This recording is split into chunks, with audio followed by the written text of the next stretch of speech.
우리 네 분 여성 집사님의 찬양이었습니다. 이분들의 특징은 뵐 때마다 상대방을 기분 좋게 하는 그런 창조적인 에너지가 있는 그런 분들입니다. 오늘 우리 네 분의 천사의 찬양을 감사드립니다.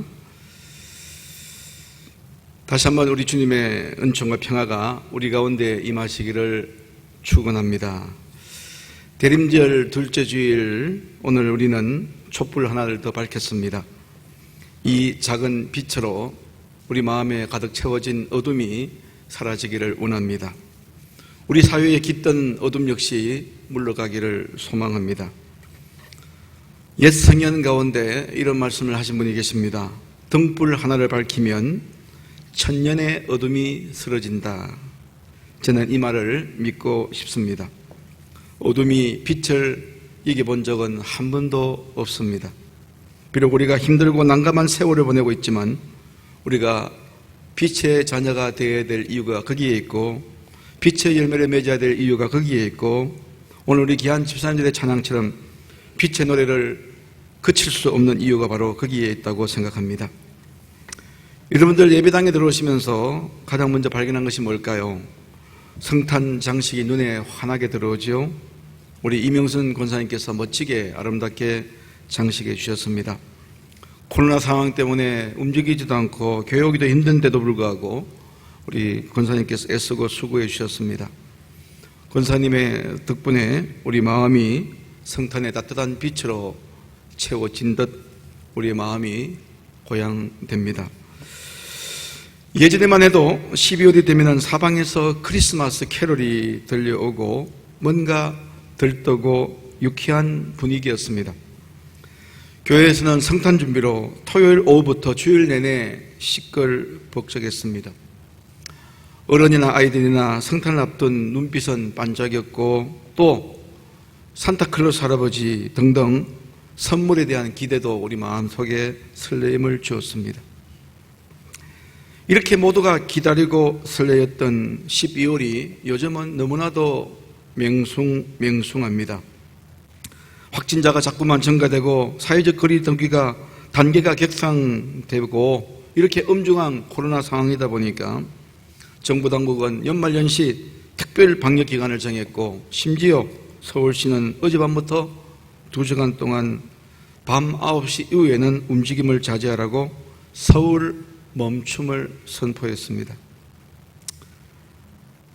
어젯밤 서울이 멈춰 있을 때 어땠을까 해서 제가 좀 늦은 밤에 로데오 거리를 걸었는데 마음이 참으로 위축이 되고 마음이 각박해지고 마음이 더 메말라가는 것을 느꼈습니다. 코로나라고 하는 물리적인 현상이 우리의 정서까지 아주 냉정하게 내몰아 세우고 있습니다. 성탄이나 또 송년이나 신년이 되면 우리는 아름다운 내일을 기다리고 기대하며 마리아가 값비싼 향유를 붓고 헌신했듯이 조금은 과하게 느낄 정도로 서로 베풀고 나누며 기쁨과 정을 표현했는데, 이제는 그런 모습들이 찾아보기가 쉽지가 않습니다.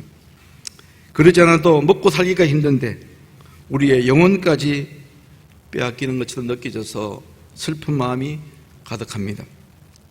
하지만 그런 가운데서도 우리는 오늘 하나님께서 현장 예배든 영상 예배든 예배의 자리로 초청해 주셨습니다.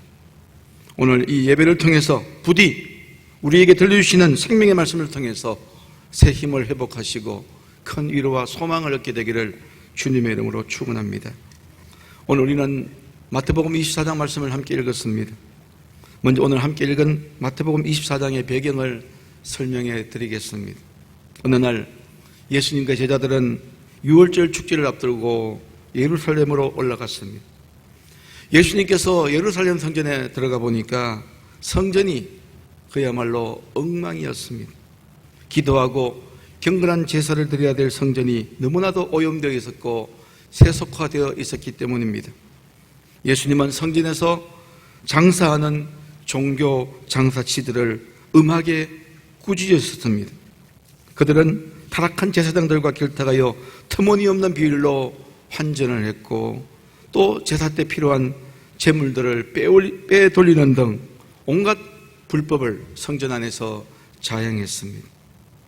예수님은 거기에서 대제사장들과 율법학자들과 바리새인들의 잘못된 행태를 엄하게 꾸짖는 여러 말씀과 비유를 들려주시고 이제 성전 밖으로 나가시면서 제자들에게 이 예루살렘 성전이 곧 무너지게 될 것이라고 예언을 하셨습니다. 그러고 나서 예수님과 제자들은 예루살렘 성전이 내려다 보이는 감람산으로 자리를 옮겼습니다. 제자들이 감람산 언덕에 올라 예루살렘 성전을 바라보는데 감람산과 예루살렘 성전의 거리는 그렇게 멀지 않습니다. 저 대모산에서 송파를 바라본다고 생각하시면 됩니다. 저 감람산 언덕에 올라서 저렇게 화려한 예루살렘 성전을 바라보는데 저 성전이 무너지게 될 것이라는 예수님의 예언의 말씀 때문에 제자들의 마음이 몹시 불편했고 내내 마음이 걸렸습니다.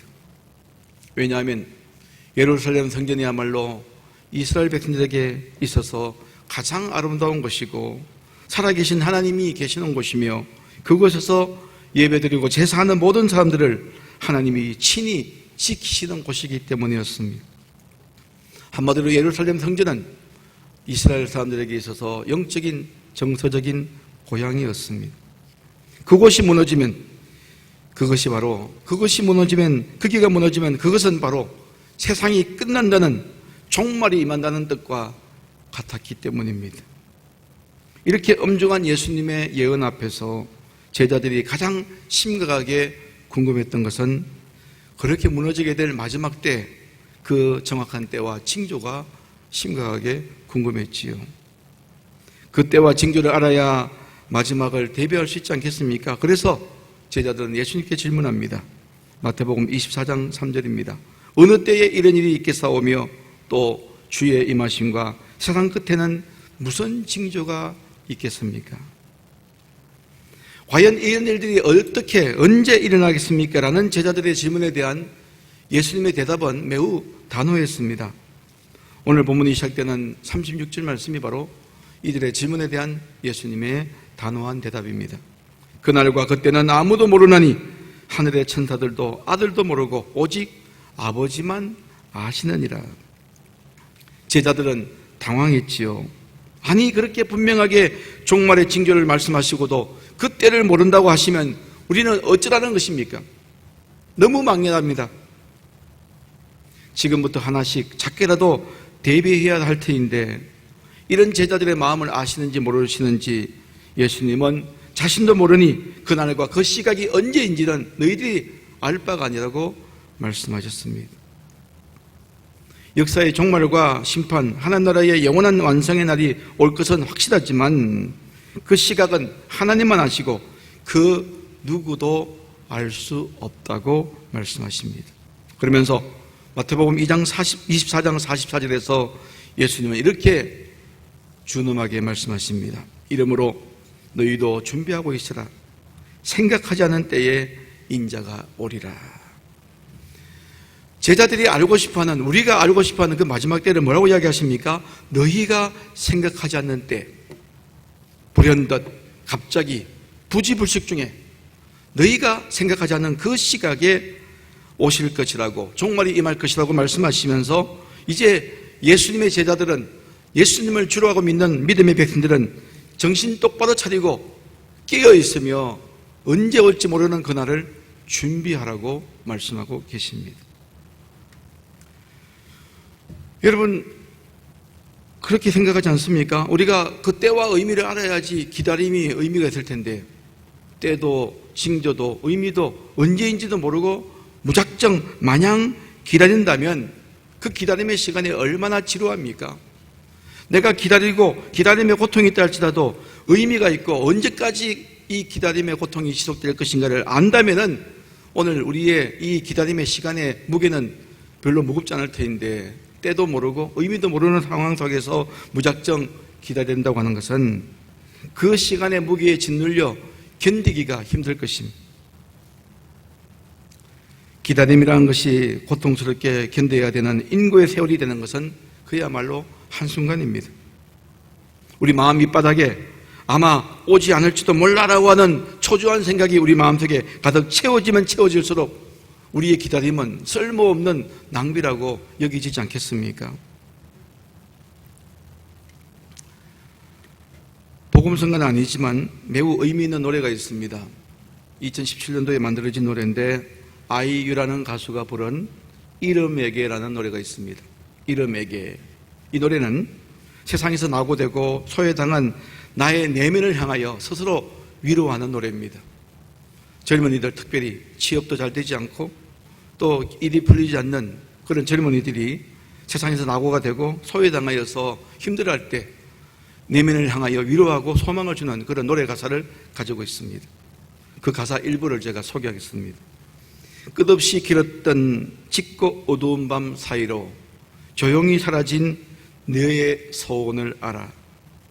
오래 기다릴게. 반드시 너를 찾을게. 보이지 않도록 멀어도 가자. 이 새벽이 끝나는 곳으로. 여러분, 우리 인생의 어두운 밤의 시간은 누구에게나 끝없이 길게만 느껴집니다. 하지만 보이지 않을 만큼 그 어두운 밤이 멀고 그 어두운 밤이 깊다 할지라도 언젠가는 그 어두운 밤이 새벽이 오고 동트오는 여명의 아침이 있다는 것을 기억한다면 그 어두운 밤은 우리에게 결코 절망적인 시간만은 아닐 것입니다. 이렇게 어둡고 긴 인생의 고난의 밤이 지속되지만 그럼에도 불구하고 기어코 광명의 아침이 온다는 것을 믿고 기다리는 사람은 몸가짐을 추스르면서 끝까지 버틸 수 있지 않겠습니까? 그런 의미에서 기다림이라는 것은 기다림을 이런 관점에서 볼 때 기다림 자체가 우리에게 새로운 희망이 될 수도 있고 하늘에서 주시는 복이 될 수가 있는 줄로 믿습니다. 성경에 보면 우리의 믿음의 조상들 중에서 그야말로 막연한 기다림의 시간을 보냈던 분들이 참으로 많이 계십니다. 오늘 성경에 약간 언급되었던 노아는 백주대낮에 하나님께서 산꼭대기에다가 방주를 지으라고 말씀하셨을 때 방주를 만들라고 하시는 하나님의 명령에 순종하여 남들은 비난하고 미쳤다고 이야기하지만 그 인고의 시간들을 보내면서 하나님의 말씀을 순종했습니다.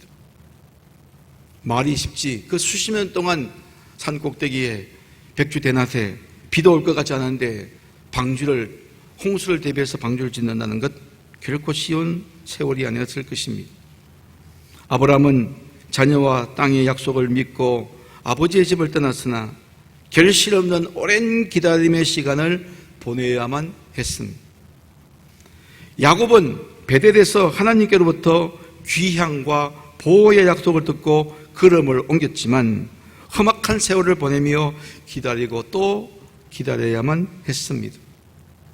하지만 그들의 이후의 인생은 어떻게 되었습니까? 이들 모두 막연한 기다림의 시간을 뚫고 기다림을 신앙의 복된 승리로 일구어낸 믿음의 영웅이 될 수가 있었다는 것입니다.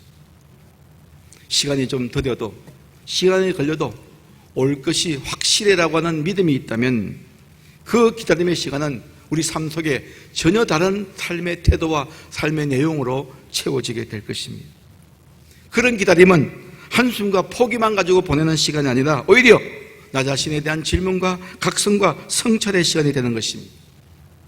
그런 시간은 한마디로 우리에게 깨어있는 시간이 될 것입니다. 깨어있다면 질문과 통찰 그리고 깨달음에 이어지는 행동이 발생하게 되는 것이지요. 그러니 기다린다고 하는 것 자체가 하염없이 무의미하게 흘러가는 시간이 아닙니다. 기다림을 깨어있는 각성의 시간을 만들 때 우리의 삶의 내용은 더욱더 알차게 채워지게 되는 것입니다. 우리 예수님께서는 오늘 본문 말씀하시면서 두 가지 비유를 드세요. 밭에 있는 사람들과 맷돌 가는 사람들의 이야기를 예로 들고 설명하고 계십니다. 오늘 본문 40절부터 41절입니다. 그때에 두 사람이 밭에 있음에 한 사람은 데려가고 한 사람은 버려둠을 당할 것이요. 두 여자가 맷돌질을 하고 있음에 한 사람은 데려가고 한 사람은 버려둠을 당할 것이니라. 자, 두 사람이 똑같은 일상의 삶을 살고 있었는데 어떤 사람은 하나님께서 천국에 데려가고 어떤 사람은 그냥 버려두셨습니다. 이 두 사람의 차이는 무엇일까요? 우리 예수님께서는 깨어있음을 강조하심으로써 그 차이를 드러내시려고 하십니다. 우리가 알지 못하는 날이지만 알 수 없는 미래지만 그래도 기다리며 깨어 준비하는 자가 되라는 예수님의 당부이십니다. 그래서 오늘 이렇게 정의를 내리고 싶습니다. 예수님께서 요청하시는 기다리는 자의 삶의 태도는 깨어남인 줄로 믿습니다. 대림절, 기다릴 대자, 임박할 임자입니다. 주님의 임재를 기다리는 2000년 전에 오셨던 예수님 다시 우리에게 오시기를 기다리는 절기입니다. 어떻게 기다려야 될까요? 예수님께서 요청하시는 기다리는 자의 삶의 태도는 깨어있는 것입니다. 마냥 게으르게 보내며 허망하게 시간을 보내거나 이와는 반대로 지나치게 긴장하며 부들부들 떨며 시간을 보낼 필요가 없습니다. 언제나 깨어 일어나 우직하게 성심껏 진실한 기다림의 삶을 살라는 요청이시죠. 자, 우리 인생 가운데 기다림의 시간이 길어지면 우리는 그 기다리는 이유를 한번 생각해 봐야 되지 않겠습니까? 그리고 지금 기다리고 있는 나의 내면을 돌아봐야 될 것입니다. 그리고 내가 누군가를 기다린다면 내가 그분을 왜 기다려야 되는지 나와 너 기다리는 대상에 대해서 성찰해 봐야 될 것입니다. 요즘은 휴대전화가 있기 때문에 누군가 약속을 하고 좀 늦거나 약속이 취소될 때 전화를 하면 됩니다. 그런데 휴대전화가 없던 시절에는 약속 장소와 시간을 정했는데 부득이한 일이 생겼을 때 연락할 길이 없지요. 혹시 그런 경험을 해본 적이 있습니까? 약속도 있고 장소도 있는데 그래서 만나려고 갔는데 몇 시간 기다려도 오지 않는 것입니다. 무슨 사고가 생겼겠지요. 그렇지만 연락할 길이 없으니 마냥 기다려야만 했습니다. 저도 어느 친구를 기다리면서 한 2시간 반 정도 서울역 대합실에서 기다렸던 적이 있습니다. 여러분, 그 기다리는 시간에 무슨 생각하는 것일까요? 왜 이 친구는 오지 않는 것일까? 왜 이 친구는 약속을 지키지 않았을 것일까? 다음에 다시 이 친구가 약속을 안 지킨다면 어떻게 할까? 이런 생각하지 않겠습니까? 근데 중요한 것은요, 관계의 깊이와 관계의 밀도예요. 관계의 밀도에 따라서 어떤 분은 10분도 참아줄 수 없는 사람이 있는가 하면 어떤 분은 1시간, 아니 10시간도 기다려줄 수가 있는 사람도 있습니다. 그래서 이 기다린다는 이야기를 오늘 했기 때문에 우리는 기다린다는 삶의 행위를 통해서 우리가 중요한 성찰을 2가지 하게 됩니다. 우리가 기다리는 것이 많죠. 인생은 기다림의 연속 아닙니까? 자, 우리가 기다릴 때 우리는 2가지 하면서 기다려야 됩니다. 첫째, 기다리는 나는 누구인가를 자문해 봐야 됩니다. 나의 내면 깊이 침잠하여 나를 성찰할 수 있는 기회를 한번 삼아 보시기 바랍니다. 내가 지금 왜 기다리고 있지? 나는 기다림을 통하여, 이 기다림의 순간을 통하여 나는 어떤 사람이 되고 있지? 내가 기다리고 있는 이 시점은, 여기 이 장소는 과연 어떤 곳일까? 기다리는 동안 나는 어떤 인간이, 어떤 인격이 되어가고 있는지를 생각해 봐야 될 것입니다. 제가 종종 기도할 때마다 그런 이야기 하죠. 내가 어디에서 와서 왜 살며 어디로 가는가? 이것은 제 이야기가 아니고 프랑스 인상파 화가, 후기 인상파 화가인 고갱의 이야기입니다. 고갱. 우리는 어디서 왔으며 누구이고 어디로 가는가? 이 질문을 하게 돼요. 그래서 우리는 긴 시간의 기다림이 주는 첫 번째 선물은 나의 존재를 반성하고 나를 깊이 숙고하는 것입니다. 자, 2번째, 우리는 기다림을 통해서 얻을 수 있는 2번째 성찰은요, 기다림의 대상을 묵상하게 됩니다. 대림절은 우리 주님을 기다립니다. 그렇다면 주님이 어떤 분인가를 묵상해야 되는 것입니다. 내가 어떤 분을 기다립니다. 사랑하는 사람을 기다립니다. 그렇다면 사랑하는 사람을 묵상하고 그 사람을 생각하며 기다리는 건 아니겠습니까? 부모가 자식을 기다릴 때 자식을 생각하며 기다립니다. 자식이 부모를 기다릴 때 언제 아빠 엄마가 오실까 생각할 때 아빠의 삶을, 엄마의 삶을 생각하며 기다리는 건 아닙니까? 기다림의 시간 동안 기다림의 대상을 묵상하고 성찰할 때 우리는 그 관계가 더욱더 소중하게, 굳건하게 결속된다는 사실을 기억해야 돼요. 우리가 왜 성탄절만 하면 되지, 왜 대림절을 묵상합니까? 성탄절, 기독교 최고의 명절인데 이 땅에 오신 주님을 어떻게 맞이할까? 그 주님은 어떤 분일까? 주님과 나 사이에는 어떤 관계가 있을까를 생각하면서 그 대상을 묵상하는 것이지. 깊은 묵상과 참된 성찰은 행동의 변화가 수반된다는 것을 기억해야 될 것입니다. 진실한 기다림은 나와 너의 관계를 회복시키고, 진실한 기다림은 나와 하나님과의 관계를 회복시키고, 진실한 기다림은 나와 우주와의 관계를 새롭게 한다는 것입니다. 그래서 이렇게 기다림조차도 의미가 있고 중요하다고 생각할 때 우리는 내 인생의 긴 어두운 밤도 버틸 수 있는 힘이 형성되는 것이고, 또 우리 내면은 더욱더 깊어지게 될 것이며, 또 상대방 이웃들을 이해하게 되고 그 이웃들과 함께 하나님 나라를 일구 갈 수 있는 동력자의 결속이 형성되는 것입니다. 그런 의미에서 기다림은 공허한 시간이 아닙니다. 기다림은 닫힌 문을 두드리는 삶의 방식이고, 척박한 땅에 씨앗을 심고 물을 주는 삶의 방식이고, 또 깨진 그릇과도 같은 관계를 하나씩 조각을 맞춰가는 조화와 협력의 삶의 방식입니다. 앞서 말씀드렸지만 우리 인생은 태어나면서 죽을 때까지 인생은 기다림의 연속입니다. 여러분들은 무엇을 기다리십니까? 어떤 것들은 설렘으로 기다리는 분도 계시고, 어떤 분은 두려워 떨며 기다리는 분도 계십니다. 하지만 우리는 어떤 기다림이 있어야 됩니까? 우리는 속히 우리에게 좋은 날이 오기를, 속히 우리 인생이 좋아지기를 기다리고 있습니다. 코로나19 시대에 사는 우리는 오늘도 백신과 치료제가 속히 나오기를 기다리고 있습니다. 빨리 일상이 회복되기를 기다리고 있습니다. 엄중한 시기이지만 이 고통의 시간을 잘 견뎌야 됩니다. 비록 우리는 지금 예전같이 뜨거운 찬양도 할 수가 없습니다. 손을 맞잡고 함께 중보기도도 할 수 없습니다. 또 예배 마치고 3, 3, 5 모여서 시끌벅적 잡담도 하고 수다도 떠는 그런 친교도 나눌 수 없습니다. 그렇지만 여러분, 이거 생각하십시오.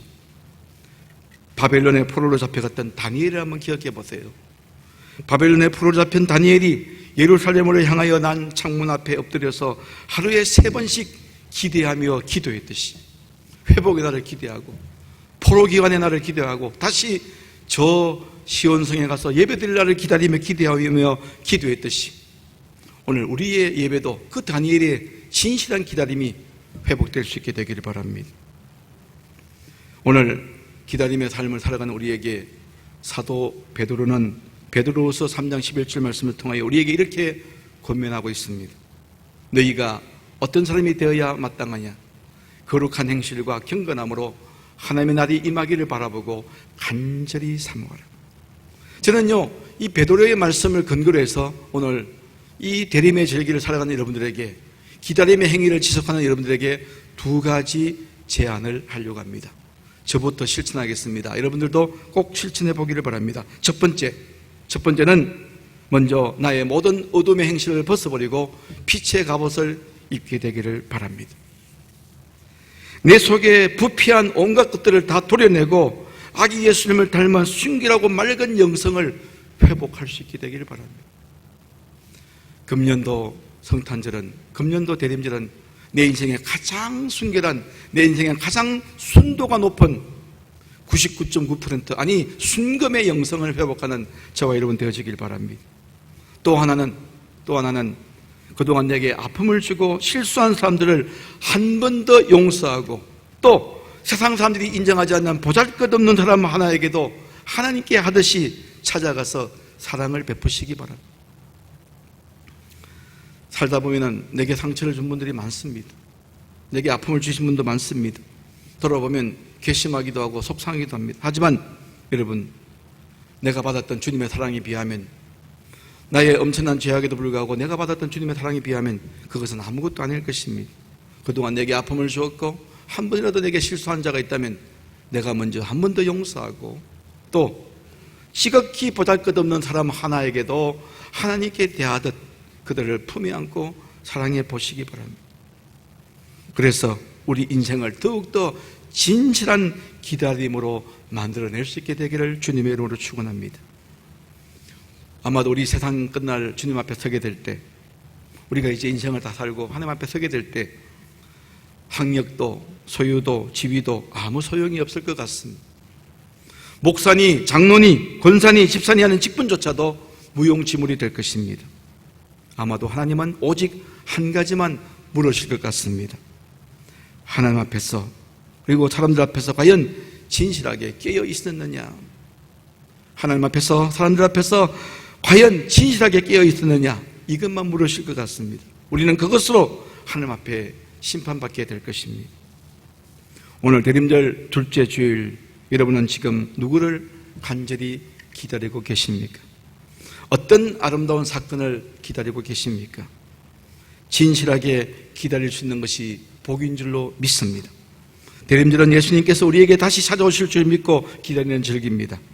2000년 전 이미 오셨던 예수님의 삶과 말씀을 기억하며 언젠가 다시 오셔서 역사의 심판과 완성을 이루실 분을 대림절 내 주간 내내 간절한 마음으로, 사모하는 마음으로 기다릴 수 있게 되기를 바랍니다. 그 마지막 때가 언제 찾아오든 기쁨으로 맞이할 수 있도록 우리 모두 하늘을 우러러 한 점 부끄럼 없는 멋진 기다림의 삶을 2020년 대림절기에 만들어낼 수 있게 되기를 바랍니다. 주신 말씀을 기억하시면서 잠시 묵상으로 기도하기를 원합니다.